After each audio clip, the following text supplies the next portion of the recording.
వసుదేవ తనయుణ్ణైన నేను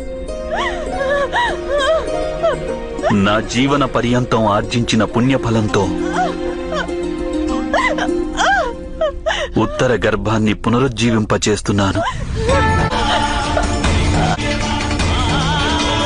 ఒకమారు మరణించి పునర్జీవనం పొందిన వారిని ద్విజులు అని అంటారు. శుద్ధం కావడానికి ఇదే ప్రక్రియ. ఈరోజు అభిమన్యుని పుత్రుడు తన మాత గర్భంలోని మరణించి పునర్జీవితుడై ద్విజునిగా మారాడు. అంటే శుద్ధి చెందాడు.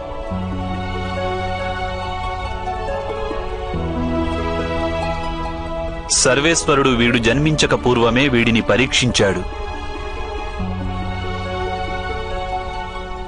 ఈ కారణంగా ఈ బాలుడు పరీక్షిత్తు పేరిట ప్రసిద్ధుడు కాగలడు.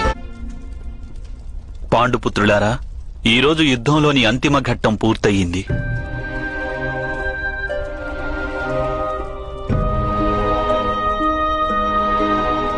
ఇది మీ సంతానానికి అంతిమ సంస్కారం చేయవలసిన సమయం.